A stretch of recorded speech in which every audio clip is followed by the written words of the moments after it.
의사 누가는 누가복음과 사도행전의 저자인데요. 사도행전 1장이 기록한 대로 예루살렘에서부터 시작한 그리스도의 복음이 이제 유대와 사마리아와 땅끝까지 이르러 전파될 텐데, 그 땅끝까지 이르러 전파되는 과정 속에서 북쪽에 위치한 지역인 구브로와 구레네에 이르고, 여러분이 사도행전을 잘 읽어보면 아시겠지만 바울과 바나바를 초대 선교사로 파송했던 선교의 일종의 베이스 캠프인 안디옥 지역까지 증거되는 장면을 지금 11장, 12장, 13장에서 기록하고 있습니다. 지금까지는 사도행전의 구조를 볼 때 예루살렘이 유대인의 복음 전파의 본부였다면, 안디옥이라고 하는 도시는 복음이 이제 전 세계로 퍼져나가는 본부 역할을 했습니다. 안디오크라고 하는 도시는 본래 안티오쿠스의 아들 셀루쿠스가 자기 아버지 이름을 기리기 위해서 건립한 이방 도시였습니다. 하지만 로마가 안디옥을 정령한 이후에 안디옥은 로마와 알렉산드리아 다음 가는 가장 큰 도시로 급부상하게 됩니다. 이때부터 안디옥은 매우 세련된 도시가 되었고 상업과 종교의 또 우상숭배의 중심지가 되었습니다. 11장 우리가 살펴보고 있는 이 본문의 말씀 몇 절 뒤에 가면 26절에 나오는데, 거기서 그리스도의 제자들이 처음으로 크리스티아노스, 그리스도인이라고 불리움을 받은 곳 역시 안디옥이라고 하는 도시에 있는 교회에서였습니다. 19절에 보면 스데반의 일로 일어난 환란이 헬라인에게도 주 예수를 전파하게 만들었습니다. 주 예수 그리스도의 복음을 전파했던 스데반이 돌로 맞아 순교를 당하는 그 인간적으로 보면 어떻게 보면 매우 끔찍한 사건이 도리어 하나님의 복음이 이방인들에게 전파되는 엄청난 수단이 되었다는 사실을 우리는 기억해야 합니다. 환란이, 고난이, 때로는 질병이, 때로는 재난이 우리에게 결코 나쁜 것이 되지 않음을 성경 말씀은 우리에게 알려주고 있습니다. 환란이 복음 전파의 수단이 되었다는 사실을 우리는 구약과 신약 성경에서 매우 많이 발견할 수 있습니다. 안디옥에 도착한 흩어진 주의 제자들이 처음에는 유대인들에게만 말씀을 전했는데, 그 중에 그브로와 구레네 몇 사람은 안디옥에 있는 이방인이었던 헬라인들에게도 주 예수를 전파했다고 19절과 20절이 기록을 하고 있습니다. 우리가 보통 헬라인, 이방인이라고 하면 선택받은 국가, 민족 이스라엘이 가지고 있던 종교적인 특권이 없었던 사람들을 가리킵니다. 즉 하나님도 모르고 제사를 드릴 줄도 모르고 율법을 받은 적도 없고 할례를 행한 적도 없는, 그야말로 유대인들이 개 취급을 했던 민족이 바로 헬라인들이었습니다. 그리고 이방 족속들이었습니다. 그런데 그런 헬라인에게도 안디옥에 이르러서 비로소 주 예수를 전파하는 사건이 벌어졌다는 것이죠. 과거에는 예수님을 그렇기 때문에 그리스도 또는 하나님의 아들이시다라고 선포했는데, 이제 20절 이후에 보면 예수 그리스도를 어떻게 전파합니까? 주님이라고, 주라고 전파하게 됩니다. 예수님은 이제 주님이시다 선포하게 된다는 것입니다. 주는 그리스도시요 살아계신 하나님의 아들이십니다라고 할 때 그 주님은 유대인만의 주님이 아니시요 이방인과 헬라인 모두의 주님이시라는 말을 함축하고 있는 단어입니다. 이제 20절에 보면 그렇게 예수님을 주님이라고 선포하고 있습니다. 이유는 이방인들에게는 유대인들처럼 오는 메시아에 대한 개념이 없었기 때문이죠. 그래서 제자들은 이방인들에게 주님 되시는 그리스도를 전했던 것입니다. 이는 말씀드린 것처럼 예수님께서 유대인과 헬라인, 헬라인과 유대인 모두의 주인이 되심을 시사하는 말이기도 합니다. 여러분, 이렇게 주님의 손이 이들의 복음 전파와 함께 하시면서 21절에 보니까 어떤 일이 벌어집니까? 21절에 수많은 사람들이 믿고 주께 돌아오더라. 그런데 그 전에 주의 손이 그들과 함께 하심에, 이런 말씀을 기록하고 있습니다. 주의 손이 함께 하시는 복음 전파를 통하여 수다한 사람들이 믿고 하나님께로 돌아오는 이 역사가 벌어졌습니다. 그런데 이때 말씀을 전하고 말씀을 설교하고 복음을 증언함으로 말미암아 믿음으로 이끌어지는 역사가 벌어지는데, 그 믿음과 함께 하나님께서 하나님의 백성들에게 주신 선물 가운데 하나가 바로 오늘 오후에 우리가 다루려고 하는 생명 얻는 회개라는 사실입니다. 누구든지 하나님의 자녀가 되려면 주 예수를 믿어야 하는데, 그 믿음에는 반드시 무엇이 동반되느냐? 회개가 동반된다라는 사실입니다. 그리고 이 회개 역시 내가 회개하고 싶다고 해서 마음대로 되는 것이 아니라 회개하는 심령을 하나님께서 은혜로 베풀어 주셔야 가능한 일이라는 사실을 우리에게 교훈해 주고 있습니다. 오늘 이 본문의 말씀을 통해서 두 가지를 또 살펴보려고 합니다. 첫 번째로 생명 얻는 회개. 생명을 얻는 회개란 하나님의 말씀 전파를 통한 믿음과 함께 발생하는 것으로서 자기 자신이 더러운 죄인임을 깨닫는, 자각하는, 인식하는 구원의 은혜입니다. 회개는 은혜인데 요약하여 말하면 나 자신이 얼마나 더러운 죄인임을 자각하게 만드시는 하나님의 은혜이다라는 사실입니다. 여러분 18절과 19절 말씀을 한 번 더 볼까요? 그들이 이 말을 듣고, 시작. 그들이 이 말을 듣고 잠잠하여 하나님께 영광을 돌려 이르되, 그러면 하나님께서 이방인에게도 생명 얻는 회개를 주셨도다 하니라. 그때 스데반의 일로 일어난 환란으로 말미암아 흩어진 자들이 베니게와 구브로와 안디오까지 이르러 유대인에게만 말씀을 전하니. 아멘. 베드로는 지금 자신을 비롯해서 사도들이 그리스도를 믿을 때에 주신 것과 같은 선물을 사도행전 9장 10장에 보면 고넬료, 이방인 고넬료를 포함한 이방인들에게도 동일하게 주셨다고 지금 말하고 있는 겁니다.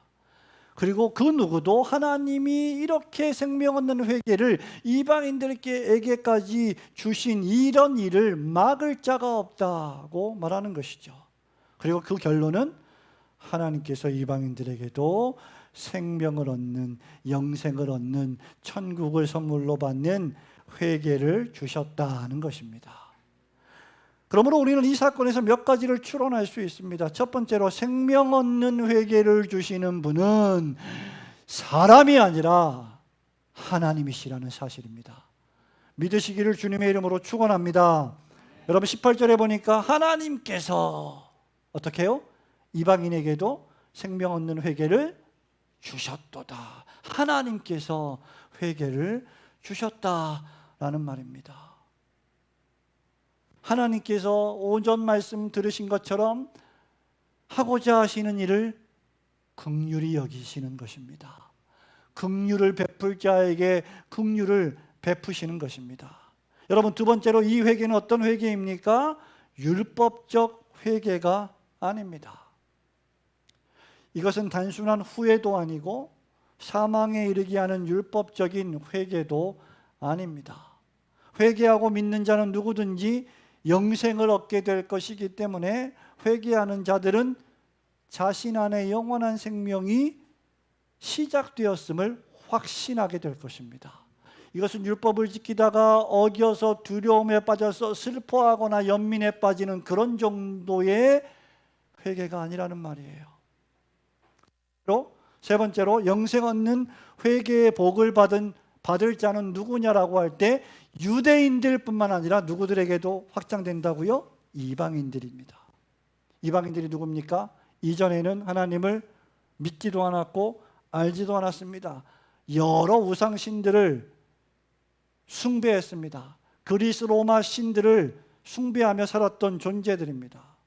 하나님도 믿지 않았고 율법도 지키지 않았고 할례 받은 백성도 아니었습니다. 예배도 모르고 살았던 존재들이었습니다. 이 세상이 전부였던 사람들이었고 따라서 소망도 없던 사람들이었습니다.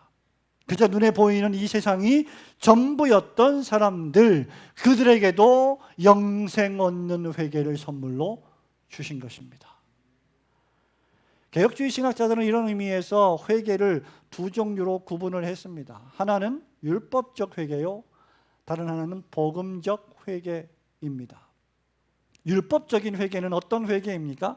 예수님을 배신하여 은삼십냥에 팔아버린 가룟 유다와 같이 자기 자신이 어겨버린 율법에 대한 두려움 때문에 일어나는 회개입니다.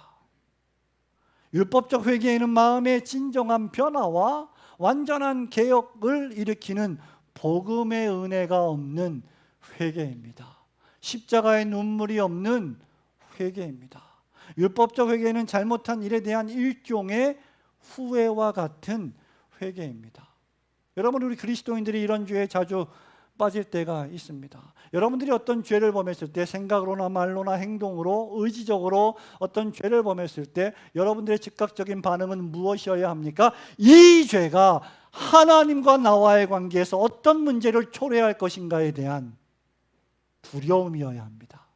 그런데 율법적인 회개는 어떤 회개입니까? 내가 율법을 어겼구나, 내가 또 잘못된 일을 했네, 나는 정말 바보 같은 놈이야 라고 후회하는 차원에서 머무르는 회개, 그것이 바로 율법적 회개입니다. 그러므로 참된 회개와 후회는 전혀 다른 것입니다. 주님을 향한 참된 회개가 아니라 자신에 대한 연민과 후회일 뿐입니다. 반면에 복음적인 회개는 유일하게 참되고 구원하는 효력이 있는 회개입니다. 이 회개는 하나님께서 택하신 하나님의 자녀들에게만 일어나고 지금 우리가 다루고 있는 본문 말씀이 말하는 생명 얻는 하나님이 주신 회개입니다. 따라서 이 회개는 그 대상이 하나님이십니다.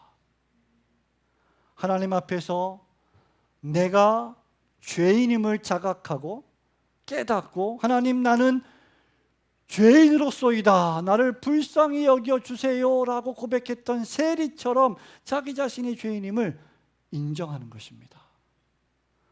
이것이 바리새인과 세리의 극명한 차이였습니다. 바리새인은 의롭고 경건한 종교적인 사람이었지만 자기 자신이 하나님 앞에 얼마나 죄인인지는 전혀 인정하지 않았던 교만한 사람이었습니다. 그것은 참된 복음적인 회개가 결코 아닙니다. 모든 죄는 근본적으로 거룩하신 하나님의 존재와 속성과 그분의 성품과 인격에 반하는 행위입니다. 만일 여러분의 자녀들이 아주 악한 죄를 저질러 놓고 부모된 여러분 앞에 와서 희죽희죽 웃고 있다면 여러분은 그들을 어떻게 하겠습니까?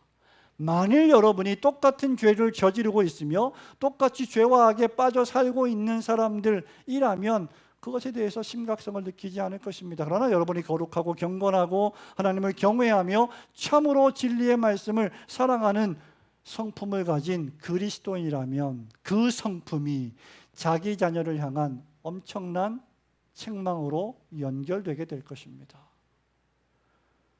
그렇기에 모든 죄는 근본적으로 하나님의 거룩하신 속성을 대적하는 것입니다. 따라서 하나님을 대적하는 것이기에 범죄한 다윗이 자기 자신이 범죄했을 때 밧세바를 취하고 밧세바의 아내 남편인 우리아를 죽이는 살인의 죄를 저질렀을 때 시편 51편 4절에서 뭐라고 고백한지 아십니까? 다윗의 죄는 밧세바를 향한 죄였고 우리아를 향한 죄였지만 다윗은 먼저 이렇게 고백합니다. 내가 주께만 범죄하여 주의 목전에 악을 행하였사오니. 주께서 말씀하실 때 의로우시다 하고 주께서 심판하실 때 순전하시다 하리이다. 하나님, 저를 죄 때문에 심판하신다면 주님은 의로우시고 하나님은 순전하신 분이십니다. 이런 고백입니다. 내가 주님에게 죄를 범했습니다. 다윗이 사람에게 죄를 범했다는 사실을 부정하는 것이 결코 아닙니다. 사람에게 저지르는 모든 죄가 근본적으로 하나님을 향한 죄라는 사실을 지적하는 것입니다. 그렇게 베드로는 단순히 회개라고 말하지 않고 18절에서 생명 얻는 회개라고 말을 한 겁니다. 이유는 생명에 이르지 못하는 회개도 있다는 것입니다. 앞서 살펴본 바와 같이 율법적인 회개가 그 대표적인 예이지요.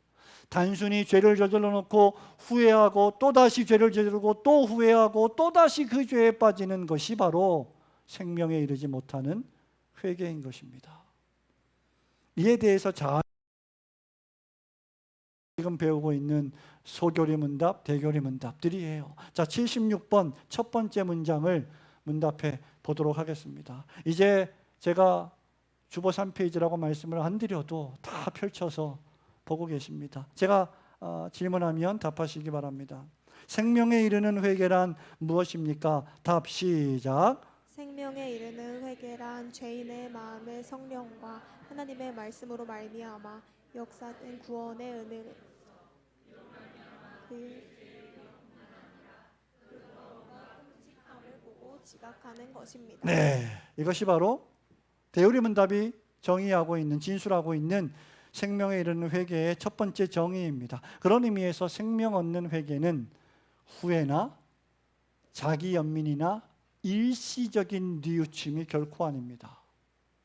이것은 존재론적인 회개이고 근본적인 회개예요.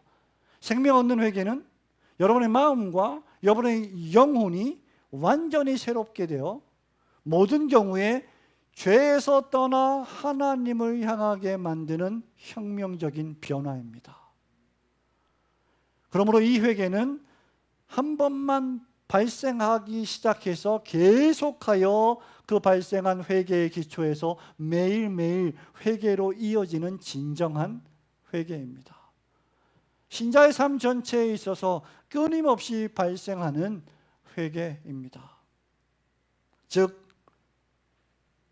그 더럽고 끔찍한 죄에서 하나님의 말씀을 어기고 하나님의 거룩하심을 모욕하고 하나님을 불신앙하며 내 인생을 내 멋대로 살아갔던 나 같은 죄인을 그 죄에서 구원하여 주신 그리스도의 복음의 은혜에 반응하며 살아가는 것이 참된 회개입니다. 그러므로 여러분이 매주일마다 말씀을 드릴 때 가장 중요하게 여러분이 하셔야 될 일 가운데 하나가 말씀을 통하여 나의 죄를 회개하는 것입니다. 나의 죄를 하나님께 고백하고 아뢰는 것입니다. 여러분, 누가 회개해야 합니까? 본문 말씀에 따르면 사도들과 유대인들 뿐만 아니라 이방인들도 회개가 필요합니다. 회개가 필요하지 않는 사람은 지구상에 단 한 명도 존재하지 않습니다. 모든 인류가 회개가 필요합니다. 사도행전 17장 30절에서 바울이 이렇게 외칩니다. 알지 못하던 시대에는 하나님이 간구하셨거니와 이제는 어디든지 사람에게 다 명하사 회개하라 하셨으니 이는 정하신 사람으로 하여금 천하를 공의로 심판할 날을 작정하시고 이에 그를 죽은 자 가운데서 다시 살리신 것으로 모든 사람에게 믿을 만한 증거를 주셨음이니라 하니라. 예수님이 십자가에 돌아가셨고 예수께서 죄를 심판하셨고 마지막 날에 그리스도를 믿지 않는 모든 자들을 심판 아래 처하게 하실 그 한 날을 지정하셨고 동시에 그리스도를 죽은 자들 가운데서 다시 살리셨기 때문에 부활시켜 주셨기 때문에 그 증거가 확실하기 때문에 너희들은 회개하라 이렇게 명령한 것입니다. 그렇다면 우리는 어떻게 회개할 수 있을까요? 성경은 우리에게 바른 복음 교리의 설교를 들으라고 명령합니다. 여기에 바른 복음 설교의 필요성이 제기됩니다. 여러분 19절과 20절 말씀을 잘 보십시오. 그때 스데반의 일로 일어나는 환란으로 말미암아 흩어진 자들이 베니게 구브로 안디옥까지 이르러 그 다음 유대인에게만 뭘 전했어요? 말씀을 전하는데 구약의 선지자들의 말씀, 오실 메시아에 관한 말씀, 구원에 관한 말씀, 하나님의 심판에 관한 말씀, 죄를 책망하시는 말씀, 회개하고 하나님께 돌이키라 여호와께로 돌아오라는 말씀, 그들이 전했습니다. 그리고 20절에는 헬라인들에게도 이 말씀을 전했습니다. 그 결과는 21절에서 주의 손이 그들과 함께 하심에 수많은 사람들이 믿고 돌아오는 것이었습니다. 즉 회개하고, 여기 믿고 돌아왔다는 말은 회개하고 죄에서 돌이켜 그리스도에게로 왔다는 말입니다. 바울은 로마서 10장 12절에서 하나님은 유대인이나 헬라인이나 차별 없이 부르시는 분이시다라고 했습니다. 우리가 잠시 후에 살펴볼 로마서 10장에서 말이죠. 하나님은 유대인이나 헬라인이나 차별 없이 부르시는데 13절에서는 누구든지 그렇기 때문에 주님의 이름을 부르는 자는 구원을 얻을 것이라고 했습니다. 13절에서 그렇게 말한 다음에 17절에서 이렇게 결론을 내립니다. 그러므로 믿음은 들음에서 나며 들음은 그리스도의 말씀으로 말미암았느니라. 생명 얻는 회개의 가장 강력한 수단은 그리스도의 말씀을 듣는 것입니다. 복음 전도를 듣는 것입니다. 성경 말씀을 내가 읽으며 듣는 것입니다. 말씀을 듣는 자는, 말씀을 읽는 자는 회개하고 믿어야 합니다. 내가 회개하고 내가 그리스도를 얼싸안고 환영하며 영접해야 합니다. 물론 하나님이 주시는 은혜로 말미암아서이지요. 영생 주시기로 작정된 자는 다 믿더라 했기 때문에 내가 회개하지 않아도, 내가 믿지 않아도 내가 회개하게 될 테고 내가 믿게 되지 않겠습니까? 라고 말하는 것은 성경을 왜곡하는 것입니다. 성경은 영생 주시기로 작정된 자는 다 믿게 되어 있다라고 말씀하며 동시에 회개하라, 천국이 가까웠느니라 우리에게 강력하게 촉구하는 말씀입니다. 하나님의 말씀인 성경은 이 두 가지를 전부 다 우리에게 설교하고 가르칩니다. 그렇다면 우리가 운명론에 빠져서 내가 회개하지 않아도 어차피 언젠가는 하나님이 날 부르실 것이기 때문에 회개를 미루어서는 결코 안 됩니다. 그런 생각은 참된 하나님의 자녀들의 생각이어서는 안 됩니다. 하나님의 말씀을 읽을 때마다, 여러분이 매 주일마다 수요일마다 예배당에 나와서 오전과 오후에 저녁에 말씀을 듣는 신자는 내 삶에 있는 더러운 죄악된 습관들을 회개하고 거기서 돌이켜서 하나님께 가까이 가는 훈련을 매일 해야 합니다. 왜냐하면 우리는 이 땅에서 영구하게 살 자들이 아니라 죄가 없는 하나님의 나라에서 살 자들로 부르심을 받았기 때문입니다. 이 땅에서 훈련하지 않는 자는 결코 하나님의 나라에 들어가기가 어려울 것입니다.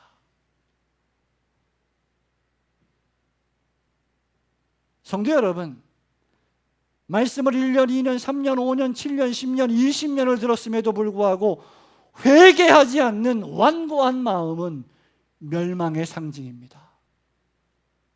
그리스도의 십자가 말씀을 듣는데, 복음의 말씀을 듣는데, 그 말씀이 자신의 영혼을 찌르는데 어떻게 심령에 통회하지 않고, 어떻게 겸손하지 않고, 어떻게 마음의 변화를 받지 않을 수 있겠느냐 말입니다.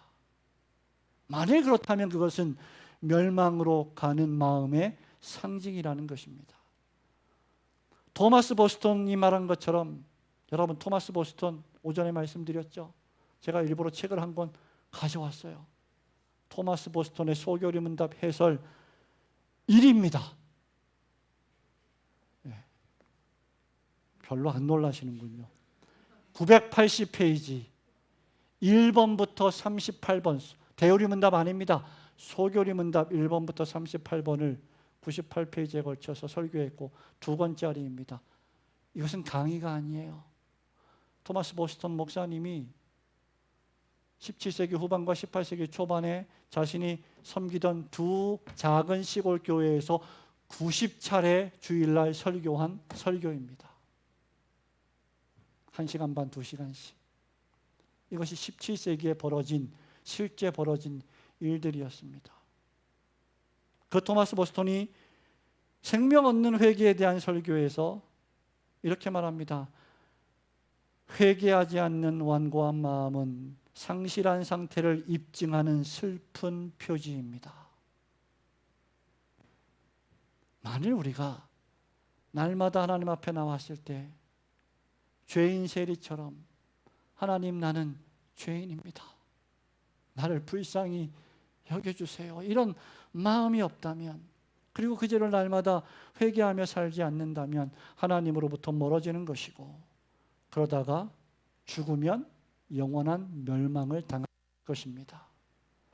그러므로 그 전에 우리는 회개해야 하고, 복음을 듣는 자는 누구든지 회개하고 주 예수를 영접해야 할 것입니다. 그러므로 하나님께서 나의 죄를 깨닫고 회개하는 은혜를 베푸셨음을 여러분이 아신다면 그것을 여러분의 마음에 깊이 새기고, 하나님, 나의 심령이 회개하는 심령, 가난한 심령이 되는 복락을 허락해 주옵소서.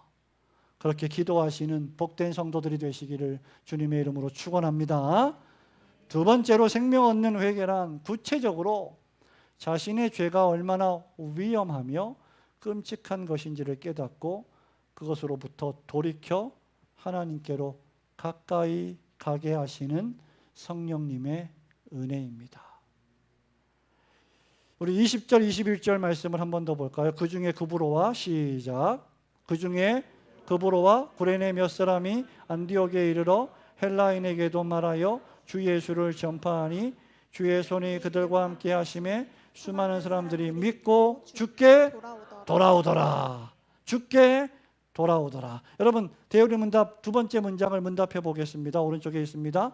제가 질문합니다. 생명에 이르는 회개란 무엇입니까? 답, 시작. 또한 그리스도 안에 있는 하나님의 자비하심에 대한 인식으로 회개하는 죄인으로서 그는 자신의 죄를 슬퍼하고 미워하며 새로운 순종의 모든 방식으로 하나님과 함께 동행하는 것을 목적으로 노력하므로 그것들로부터 하나님께로 돌아서는 것입니다. 21절에 주께로 돌아오더라. 같은 의미입니다.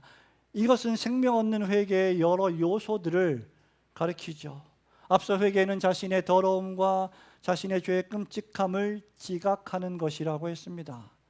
그렇게 자신이 죄인임을 깨닫고 양심이 각성된 신자는 외적으로 사람들이 날 볼 때, 내가 외적으로 날 볼 때 나는 좀 괜찮은 사람이고 나는 좀 멋있는 사람이고 나는 꽤 선행을 하는 사람인 것처럼 보이는데 실제로 나의 영혼과 나의 마음은 완전히 죄로 오염되어 있는 존재이구나, 나는 이 정도밖에 안 되구나라고 하는 사실을 깨닫는 것이 은혜입니다. 그것이 생명 얻는 은혜의 첫 번째 단계입니다. 그리고 그 다음에 각성된 신자는 그 즉시 그 죄에서 떠나 하나님께로 향하게 됩니다. 이것이 바로 회개에 나타난 거룩한 방향 전환입니다.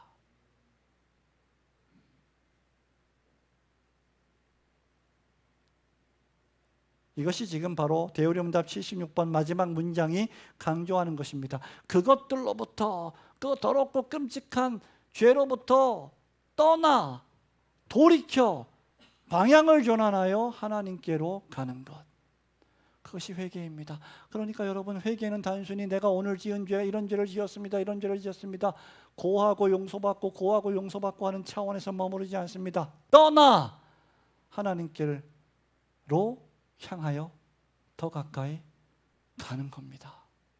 그게 진정한 회개입니다. 선지자 요엘은 요엘서 2장 12절 13절에서 이렇게 외쳤습니다.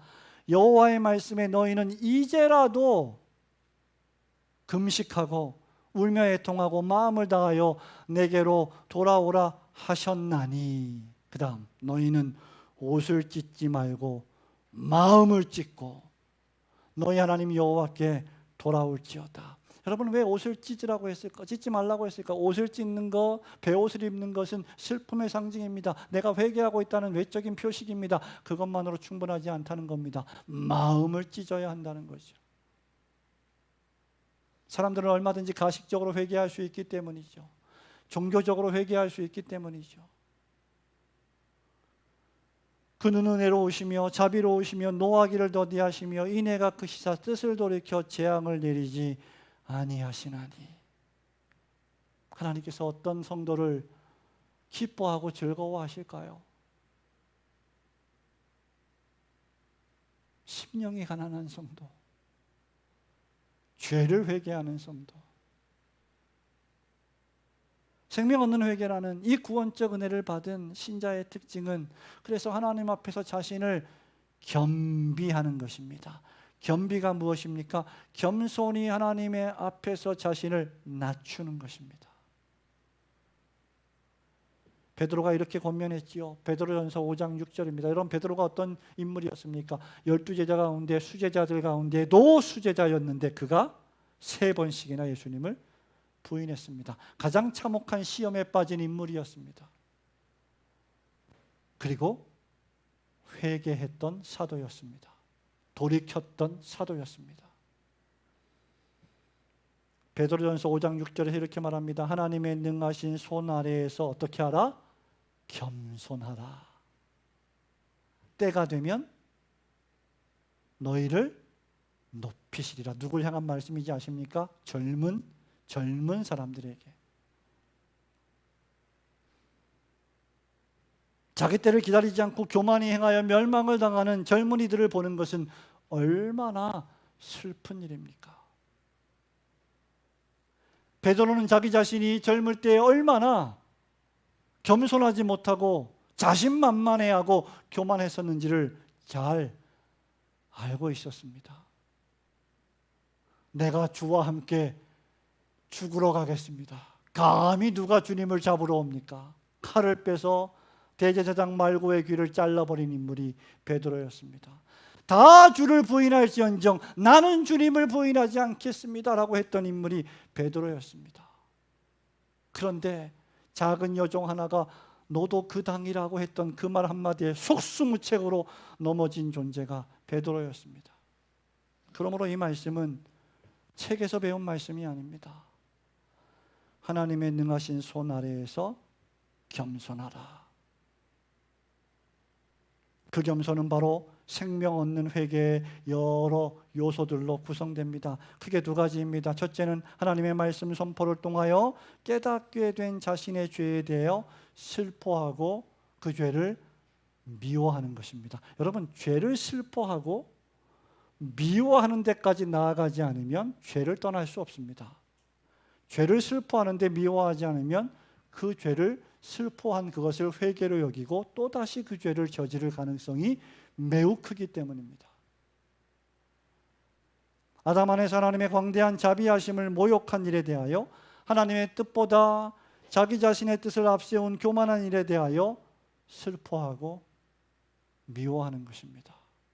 평생을 교만하게 내 인생을 내 마음대로 살아갈 수 있다고 자신만만해했던 그 생각을 회개하는 것입니다.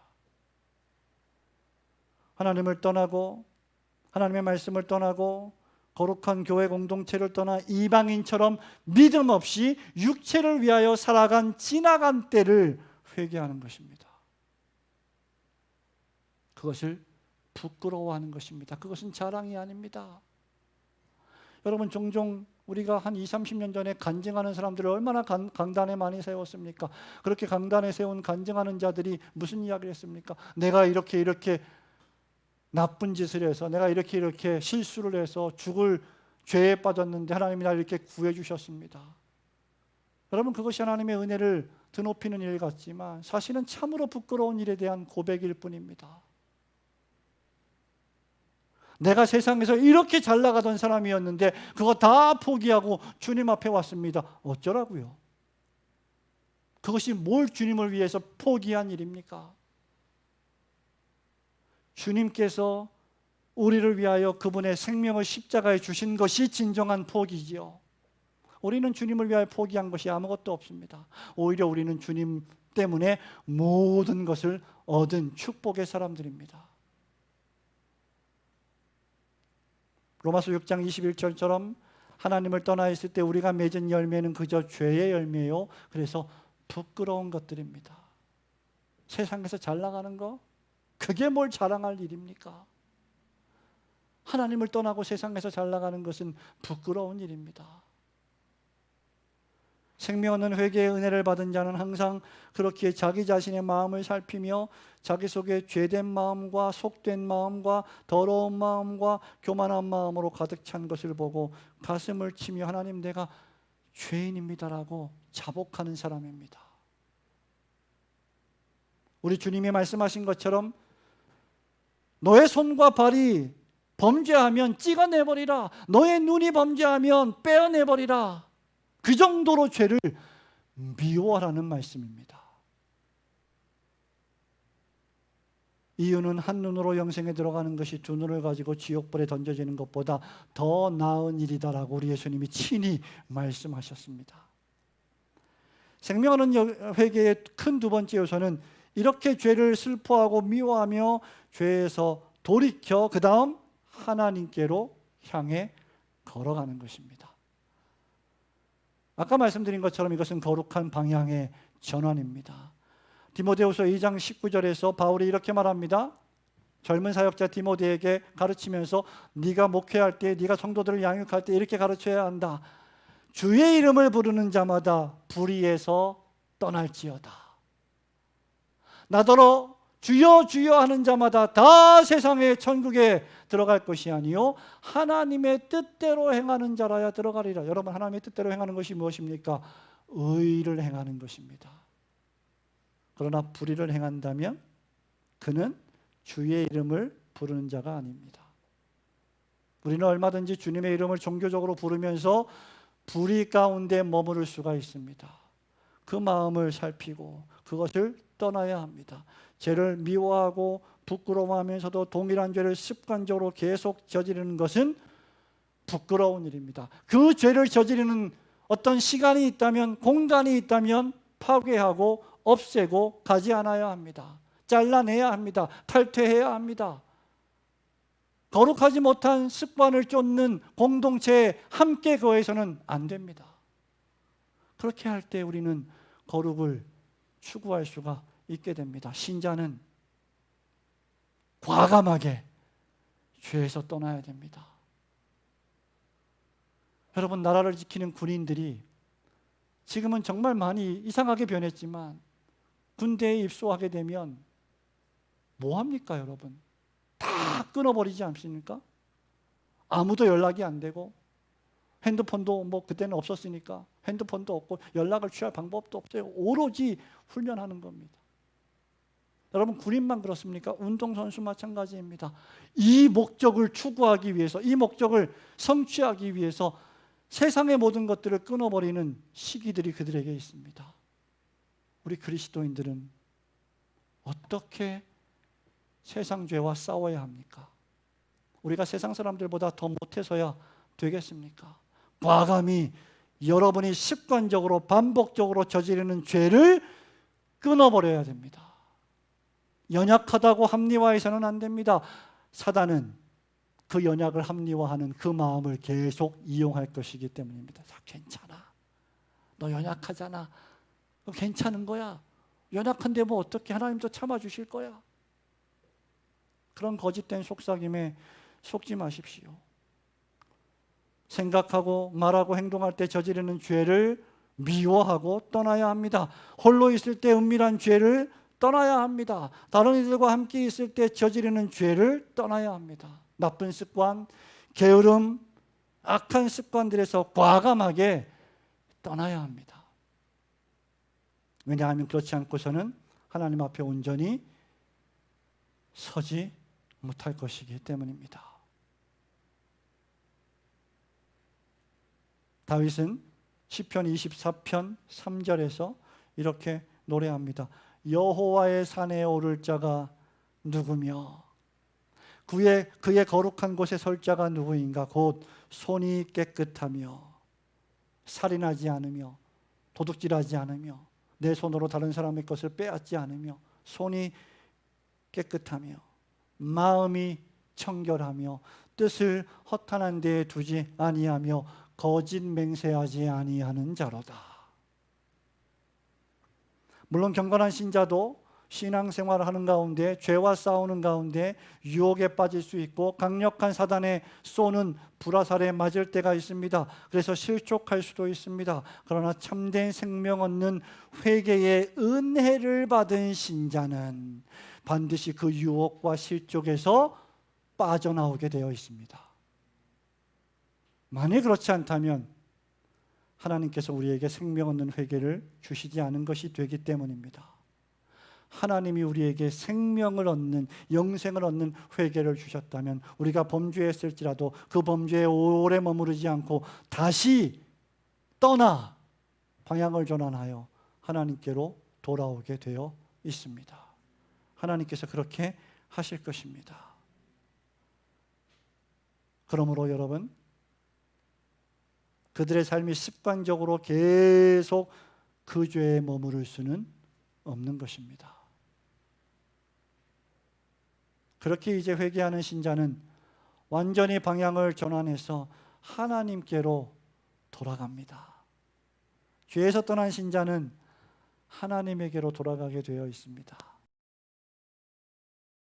의 종이었던 우리가 죄에서 떠나면 의의 종이 된다고 바울이 이미 말했습니다. 너희 몸을 불의의 병기로 드리지 말고 하나님이 기뻐하시는 의의 병기로 드리라.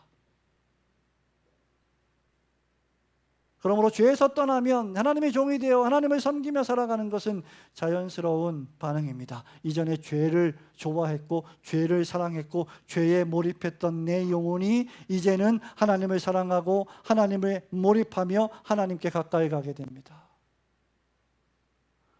여러분, 술, 담배에 중독이 된 사람들, 마약에 중독된 사람들이 술, 담배와 마약에 어떻게 그 중독에서 치유를 받는지 아십니까?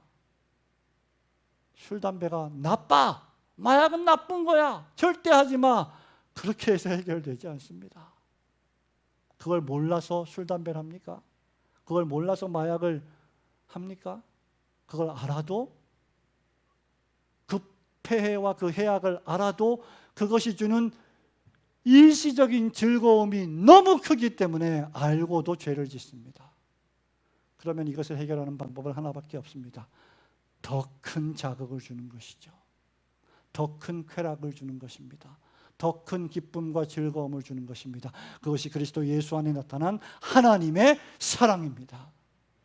그 하나님의 사랑만이 죄에 빠진 우리를 완전히 새롭게 변화시킬 수 있는 것입니다. 그러므로 사람에게 상처받은 자는 다른 사람으로 치유받듯이 이 죄에 중독된 사람들은 하나님의 사랑으로 치유받아야 할 것입니다. 그러므로 생명 얻는 회개를 받은 신자는 이전에 죄의 법을 따라 살았지만 이제는 하나님의 법을 따라 살아가는 것을 내 인생의 최고의 행복과 최고의 즐거움으로 여기며 살아가는 겁니다. 이거 외에 신자의 존재하는 목적을 달리 뭘 어떻게 설명하겠습니까?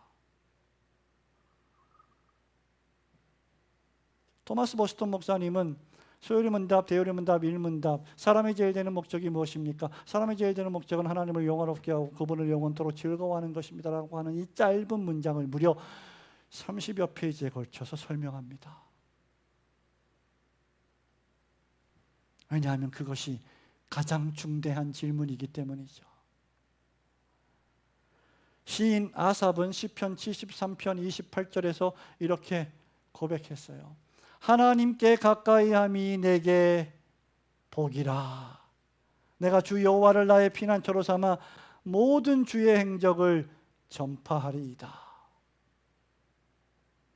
왜냐하면 여호와 하나님께서 회개하는 심령의 목자가 되시며 시편 23편 1절 말씀처럼 시편 119편 105절 말씀처럼 여호와의 말씀만이 내 발의 등이요 내가 걸어가는 길에 빛이 되어 주실 것이기 때문입니다.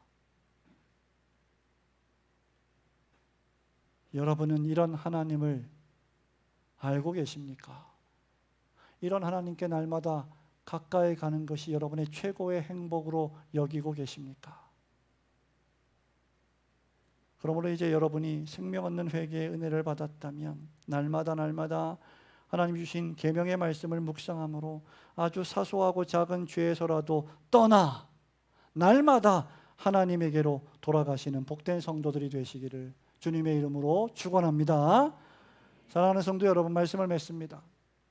토마스 보스턴 목사님과 거의 동시대를 살았던 소요리 문답, 대요리 문답의 대가인, 그 이후의 시대를 살았습니다마는 보스 목사님과 윌리엄슨이라고 하는 목사님이 계십니다. G.I. 윌리엄슨 목사님은 소요리 문답의 가장 유명한 책을, 작지만 가장 유명한 책을 저술하신 분이십니다. 번역되어 나와 있습니다.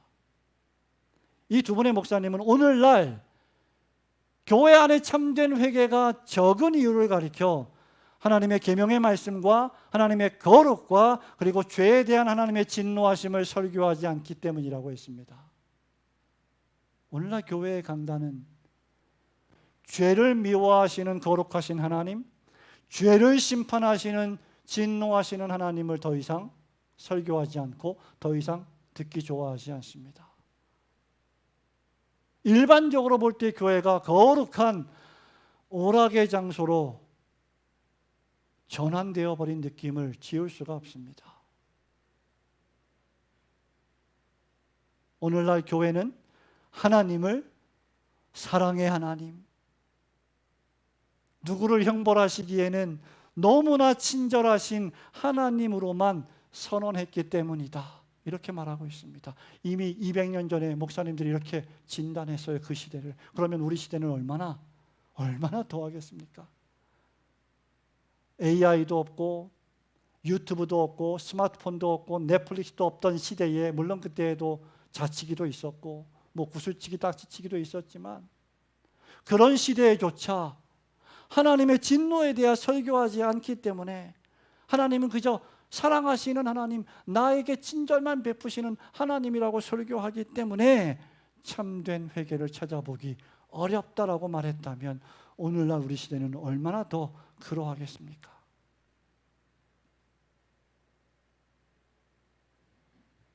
하지만 이런 하나님에 대한 가르침은 반쪽짜리 가르침입니다.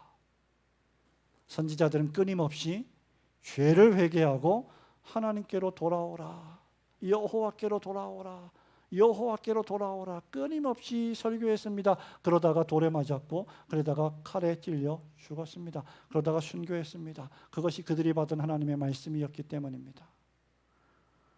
세례 요한도 예수님도 회개하라 천국이 가까웠느니라고 말씀하셨습니다. 선지자 에스겔이 에스겔 18장 30절에서 회개하지 않는 이스라엘 백성을 향해서 이렇게 외칩니다. 너희 행한 대로 심판할지라. 너희는 돌이켜 회개하고 모든 죄에서 떠날지어다. 그리한즉 그것이 너희에게 죄악의 걸림돌이 되지 아니하리라. 너희들이 죄를 짓고 회개하지 않으면 그것에 걸려 너희들이 넘어져 심판을 당하게 될 것이다. 그러나 회개하면 걸림돌이 되지 않을 것이다. 사도 베드로가 베드로서 3장 9절에서 이렇게 말합니다. 주의 약속은 어떤 이들이 더디다고 생각하는 것 같이 더딘 것이 아닙니다. 오직 주님께서는 당신들을 대하여 오래 참으시기 때문입니다. 아무도 멸망하지 아니하고 다 회개하기에 이르시기를 원하십니다. 왜냐하면 본인이 회개했는데 하나님이 은혜를 베푸셨거든요. 하나님이 다시 사도로 복직시켜 주셨기 때문이거든요. 사도 요한은 요한계시록 2장 5절에서 에베소 교회를 향하여 이렇게 회개를 촉구했습니다. 에베소 교회가 칭찬을 받았던 교회지만 동시에 이런 책망을 받았죠. 너희가 그러므로 어디서 떨어졌는지를 생각하고 회개하여 처음 행위를 가지라. 만일 그리하지 아니하고 회개하지 아니하면 내가 너에게 가서 그 촛대를 그 자리에서 옮기리라. 여러분이 처음 믿을 때 주님께 보였던 그 뜨거운 헌신, 그 뜨거운 사랑, 그 뜨거운 고백, 시간이 지나도 더 깊어지고 더 넓어지고 더 높아져야 합니다. 타성에 젖어서 주님을 향한 사랑이 더 작아지고 더 얕아져서는 안 될 것입니다. 하나님의 말씀인 전 성경이 우리에게 회개하고 주 예수 그리스도의 복음을 믿으라고 촉구하고 있습니다. 회개와 믿음, 믿음과 회개는 하나님이 주시는 구원의 선물입니다. 그러므로 날마다 여러분의 죄를 회개하시고 이미 용서해 주신 모든 죄를 그리스도 예수 안에서 다 용서해 주신 그 모든 죄임에도 불구하고 우리가 연약하여 저지르는 모든 죄를 하나님 앞에 그리스도의 보혈의 공로를 힘입어 회개하고 사죄의 은총을 받으며 거룩하신 구주를 본받고 날마다 하나님께 더 가까이 가시는 복된 성도들이 되시기를 주님의 이름으로 축원합니다. 아멘.